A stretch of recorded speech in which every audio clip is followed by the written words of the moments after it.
বিসমিল্লাহির রহমানির রহিম। মহান আল্লাহ তাআলা মানবজাতির হিদায়াতের জন্য অসংখ্য নবী রাসূল প্রেরণ করেছেন। তাদের মধ্যে সর্বশ্রেষ্ঠ ও সর্বশেষ নবী হলেন আমাদের প্রিয় নবী হযরত মুহাম্মদ সাল্লাল্লাহু আলাইহি ওয়াসাল্লাম। তার পবিত্র জীবন উম্মতের জন্য সর্বোত্তম আদর্শ। নিচে নবীজি সাল্লাল্লাহু আলাইহি ওয়াসাল্লাম এর লজ্জাশীলতা, আমানত রক্ষা, সততা এবং সালাত বা নামাজ কায়েমের তাগিদ সম্পর্কে বিস্তারিত আলোচনা করা হলো। ১. নবীজি সাল্লাল্লাহু আলাইহি ওয়াসাল্লাম এর লজ্জাশীলতা। আল হায়া, লজ্জা ঈমানের একটি অন্যতম মূল অঙ্গ। নবীজি সাল্লাল্লাহু আলাইহি ওয়াসাল্লাম ছিলেন অত্যন্ত লজ্জাশীল প্রকৃতির, যা তার ব্যক্তিত্বের এক অপূর্ব ভূষণ ছিল। পর্দা ও শালীনতা। হযরত আবু সাঈদ খুদরি রাদিয়াল্লাহু আনহু থেকে বর্ণিত, তিনি বলেন, নবীজি সাল্লাল্লাহু আলাইহি ওয়াসাল্লাম পর্দানসীন কুমারী তরুণীর চেয়েও বেশি লজ্জাশীল ছিলেন। সহিহ বুখারী। কোনো কিছু অপছন্দ হলে তিনি সরাসরি মুখে কিছু বলতেন না, বরং তার চেহারার অভিব্যক্তি দেখে তা বোঝা যেত। উম্মতের জন্য শিক্ষা। তিনি উম্মতকে লজ্জা ও শালীনতা বজায় রাখার নির্দেশ দিয়েছেন, কারণ লজ্জা কেবল কল্যাণই ডেকে আনে। তিনি বলেছেন, লজ্জা ঈমানের অংশ। ২. আমানত রক্ষা করা। ট্রাস্টওয়ার্থিনেস। নবুয়াত লাভের বহু আগে থেকেই কাফেররাও নবীজি সাল্লাল্লাহু আলাইহি ওয়াসাল্লাম কে আল আমিন বা বিশ্বাসী উপাধিতে ভূষিত করেছিল। মানুষের আমানত রক্ষা করা তার জীবনের অন্যতম প্রধান বৈশিষ্ট্য ছিল। আমানতের গুরুত্ব। শত্রুপক্ষ তাদের মূল্যবান সম্পদ তার কাছে নিরাপদে আমানত হিসেবে রাখত। এমনকি হিজরতের রাতেও তিনি হযরত আলী রাদিয়াল্লাহু আনহুকে মক্কায় রেখে গিয়েছিলেন মানুষের আমানতগুলো তাদের সঠিক মালিকের কাছে বুঝিয়ে দেওয়ার জন্য। উম্মতের জন্য তাগিদ। নবীজি সাল্লাল্লাহু আলাইহি ওয়াসাল্লাম আমানত রক্ষাকে ঈমানের মাপকাঠি হিসেবে ঘোষণা করেছেন।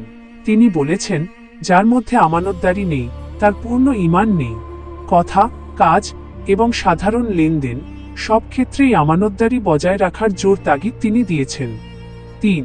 সততা ও সত্যবাদিতা। অনেস্টি এবং ট্রুথফুলনেস। হযরত মুহাম্মদ সাল্লাল্লাহু আলাইহি ওয়াসাল্লাম তার পুরো জীবনে কখনো মিথ্যা বলেননি। তার সততা ছিল অতুলনীয়। সত্যের ওপর অবিচলতা। শৈশব থেকে শুরু করে মৃত্যুর আগ পর্যন্ত তিনি সর্বদা সত্য ও ন্যায়ের পথে চলেছেন। ব্যবসার ক্ষেত্রেও তিনি চরম সততা ও ইনসাফ বজায় রাখতেন, যার কারণে মানুষ তার সততায় মুগ্ধ হয়ে ইসলাম গ্রহণ করেছিল। উম্মতের জন্য তাগিদ।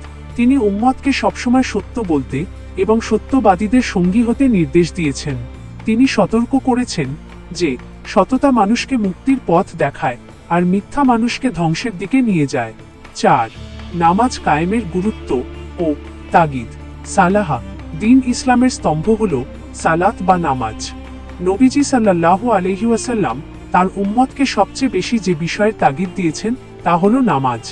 জীবনের শেষ মুহূর্তের ওসিয়ত। মৃত্যুর বিছানায় শুয়েও তিনি উম্মতকে যে ওসিয়তগুলো করেছিলেন তার মধ্যে অন্যতম প্রধান ছিল নামাজ, নামাজ এবং তোমাদের অধীনস্থদের ব্যাপারে সতর্ক থেকো। ঈমান ও কুফরের পার্থক্য।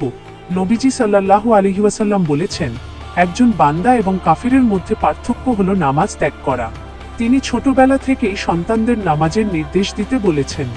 মেরাজের উপহার। ৫ ওয়াক্ত নামাজ হল মেরাজের রাতে উম্মতের জন্য আল্লাহর পক্ষ থেকে নবীজির মাধ্যমে প্রাপ্ত শ্রেষ্ঠ হাদিয়া। তাই মুমিনের জীবনের সর্বাবস্থায়, বিপদে আপদে, সুখে দুঃখে সালাত কায়েম করার উপর তিনি সর্বোচ্চ জোর দিয়েছেন।